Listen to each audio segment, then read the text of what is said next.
بزرگان دین اور عزیز طلبہ، آج ہم سب یہاں ہندوستان کی 76ویں یوم آزادی کو اور اس کی خوشی منانے کے لیے یہاں اکٹھا ہوئے ہیں۔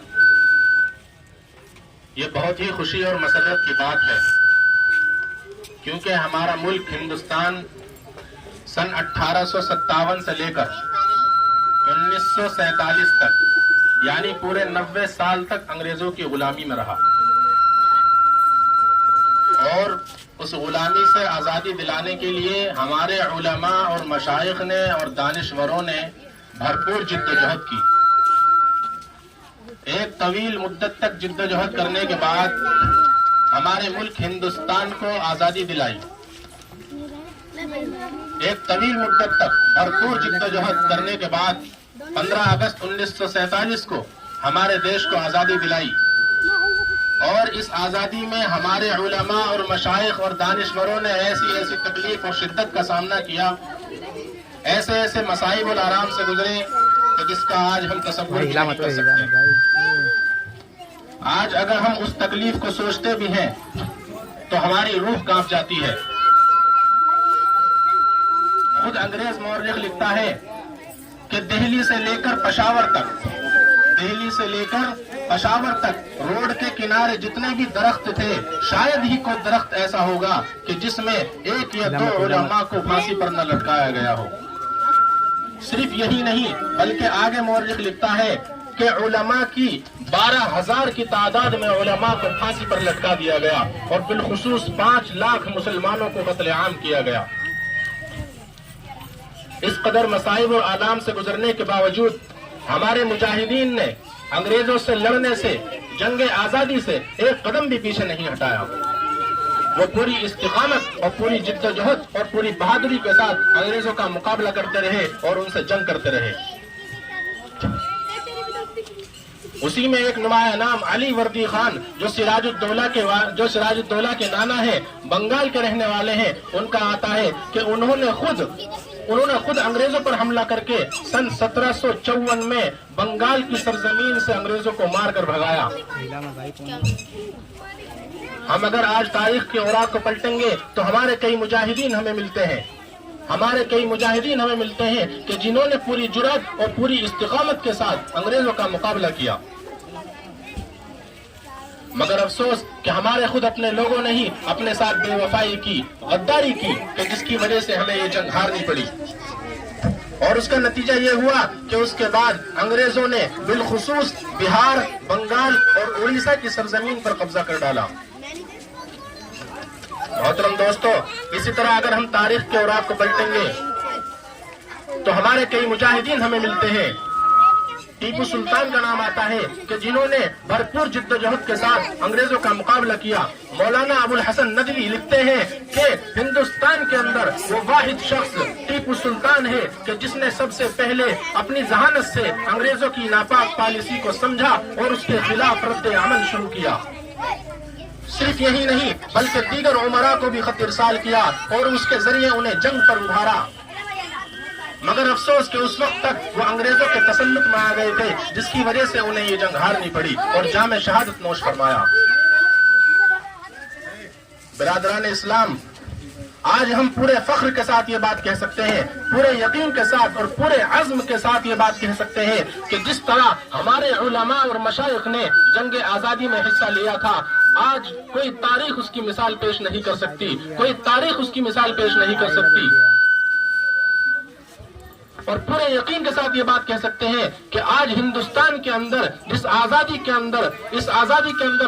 آزادی سے ہم زندگی بسر کر رہے ہیں، اس آزادی کو ہم نے اتنی آسانی سے حاصل نہیں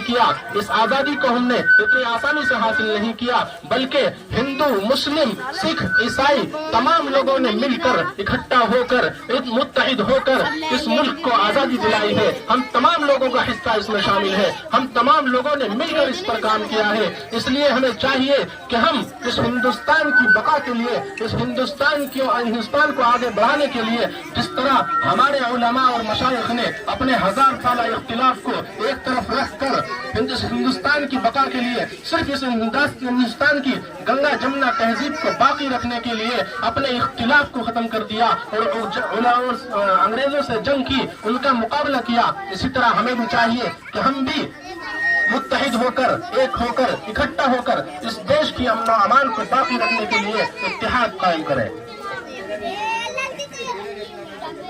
عزیزان محترم،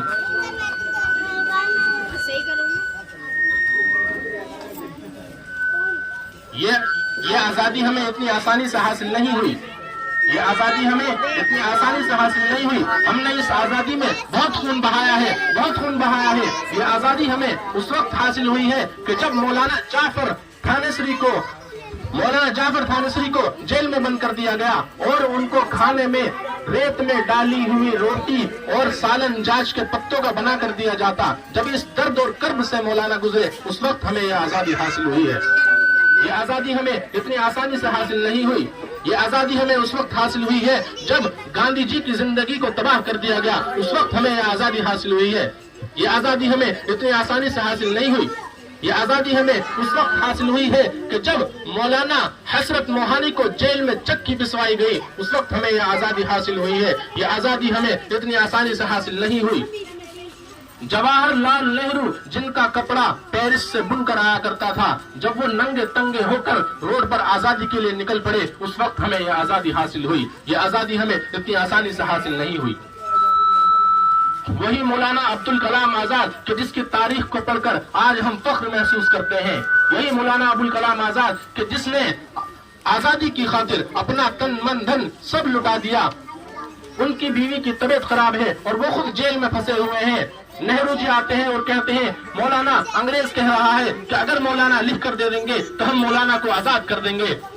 مولانا نے اس وقت جو جواب دیا تھا، وہ جواب قابل تعریف ہے. وہ جواب آج ہمیں اپنے ذہنوں میں بٹھانے کی ضرورت ہے. مولانا نے کہا تھا کہ ہاں یہ بات حقیقت ہے کہ ایک طرف میری بیوی بیمار ہے تو دوسری طرف میری ماں انگریزوں کے چنگل میں پھنسی ہوئی ہے. لیکن جب تک میری ماں انگریزوں کے چنگل میں پھنسی رہے گی، اس وقت تک اگر میری بیوی مرتی ہے تو مر جائے، لیکن ہم ماں کے لیے بیوی کی قربانی تو دے سکتے ہیں، لیکن ہم ماں کی قربانی نہیں دے سکتے.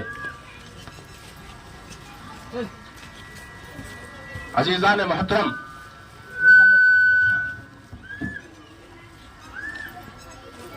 سن 1857 کے بعد ایک دور کا اختتام ہوتا ہے تو دوسرے دور کا آغاز ہوتا ہے.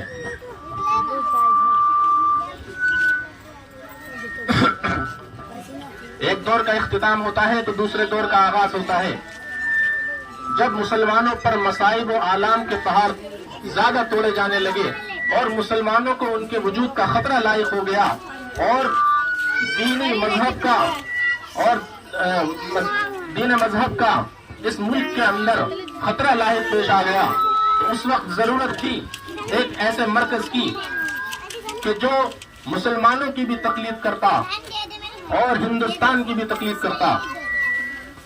تو اس وقت حافظ عابد حسین صاحب، مولانا قاسم نانوتوی صاحب، حضرت مولانا مجاہد مکی صاحب رحمت اللہ علیہ، ان سب کے صلاح و مشورہ اور زیر نگرانی اور سرپرستی میں ایک مرکز قائم کرتے ہیں. سن 1866 میں علم و فن کا مرکز گلشن قاسمی الہامی انداز میں پیش کیا جاتا ہے. محترم حضرات، اس ادارے کو قائم کرنے کا مقصد ایک طرف دین اسلام کو روشن رکھنا تھا تو دوسری طرف انگریزوں کے مقابلے میں مجاہدین کو تیار کرنا تھا.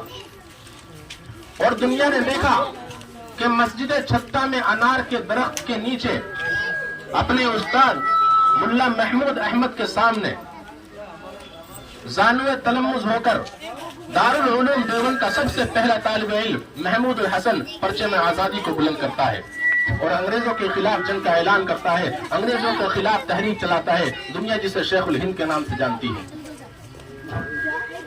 اور حضرات، ہم نے اس ملک کی خاطر بہت قربانیاں پیش کی ہیں. ہم تمام لوگوں نے مل کر اس ملک کے لیے بہت قربانیاں پیش کی ہیں. آج ہم جس جھنڈے کو پھیلا رہے ہیں وہ جھنڈا ہماری شان ہے، ہماری جان ہے، ہماری فکر ہے۔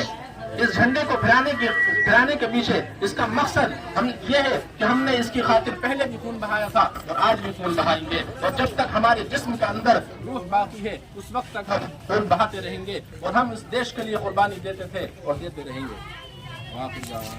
ہندوستان زندہ باد، زندہ باد، زندہ باد، ہندوستان زندہ باد، زندہ باد، زندہ باد، ہندوستان زندہ باد، زندہ باد، زندہ باد، اسلام زندہ باد، زندہ باد، زندہ باد، اسلام زندہ باد، زندہ باد، زندہ باد، دارالعلوم دیوبند، زندہ باد، زندہ باد، دارالعلوم دیوبند، زندہ باد، زندہ باد، ہندوستان زندہ باد، زندہ باد، زندہ باد، ہندوستان زندہ باد، زندہ باد، زندہ باد۔